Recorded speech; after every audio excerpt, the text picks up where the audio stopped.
The Right Reverend Phoebe Allison Roaf unlocked the pews of possibility as the first woman and first African American to serve as bishop in any Episcopal diocese in Tennessee.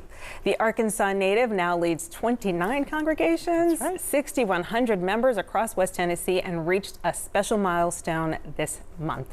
Welcome, Episcopal Diocese of West Tennessee Bishop Phoebe Roaf. Thank you, Kanji. It's great to be back with you. I'm so honored. I mean, and you're just so low-key about being absolutely fabulous.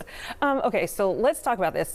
Harvard, Princeton, you have a law degree, right? And how would you say those that helped you to shape yourself to become the bishop that you are today? You know, it's interesting. When you think about ordained leadership, we often think about prayer and care for the soul. But at the level of being a bishop, in a sense, you're like a CEO of a nonprofit.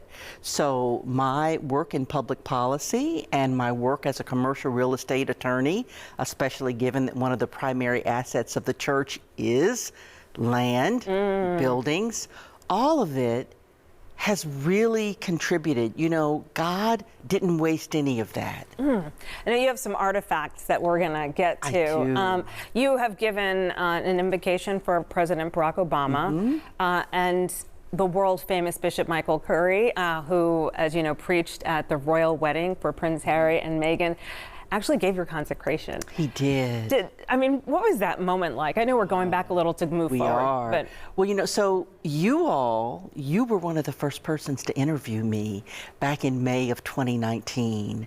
And at the time, there was so much energy and excitement. It really did feel, Kanji, like history was being made. Yes. But it wasn't so much about me personally, but just the progress of our denomination to really see gifts and skills in all people, including Black women, so that all of us have a fair opportunity. It was an amazing experience. Okay, so it's been 6 years. Yeah. Just talk to me about what's happened during that 6 years that people should know about. Well, you know, COVID happened. Oh my goodness. In my first year. It's kind of amazing to think that we lived through that, isn't it? I look back on those times and I wonder, did we really do all of that? But the diocese has been focused on three things. Number one, supporting our small congregations. And the majority of Episcopal churches throughout the United States have an average Sunday attendance of less than 50. So we really are a denomination of small churches. Second, children, youth, and young adults. We want to pour into the next generation to expose them to the faith and get them excited about their relationship with Jesus. And then third, That's you right there with the. yes, That's you brought that back, right? Yes, The we youth had council. a diocesan youth council that had been suspended for a number of years, and it came back. And there's Michael there Curry. we are with Michael Curry. Those other two men investments are the other two bishops serving in the state of Tennessee. And the third priority for the diocese is racial reconciliation and social justice. And we understand that our history is complex and there are painful aspects of it. But let's be honest about where we've been and let's move into the future in some new ways. That's a really rough topic right now. So It is. It's very, you know. It is a very difficult topic. Yeah. Can we get into some of these items We that you certainly brought? can. And okay, so diocese. Yes, either one. Really? So it's like either tomato, pronunciation is- tomato. Exactly, you got it. Okay. So there are four things that would let someone know that I'm a bishop. Well, actually five. One is the color purple.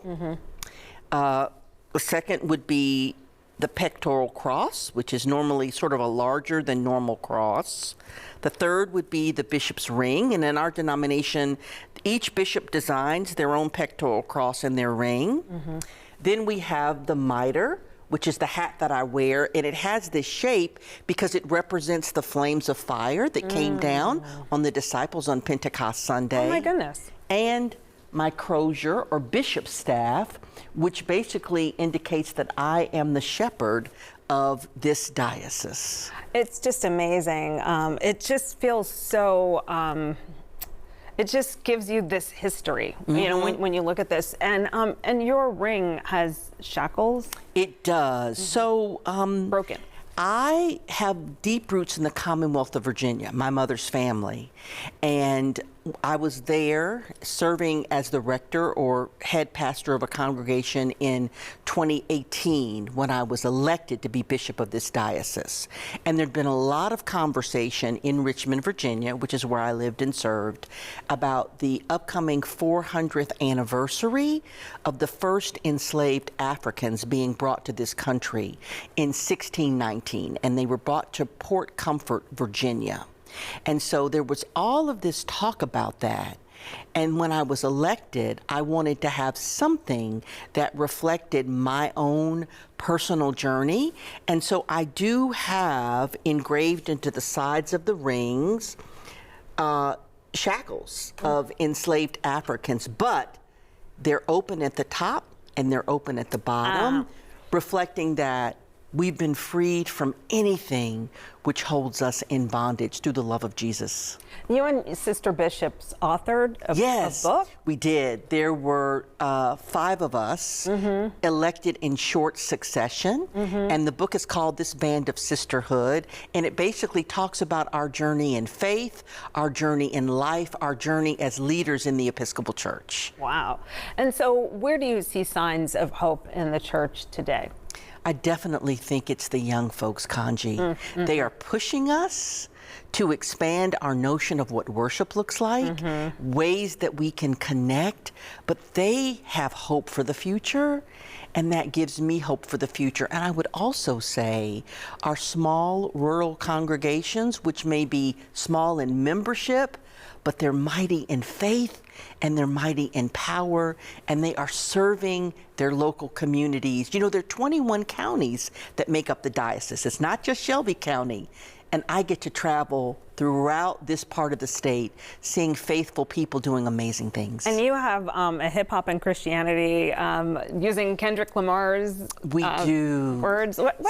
We have an event that's going to be open to the public on Thursday, November the 6th. We're still trying to confirm the location. And the young man's name is Femi Olutade, and he studies Kendrick Lamar's lyrics to see about how he expresses spirituality and his understanding of God. Oh my goodness, so that's what you mean about changing the way. Exactly. Yes.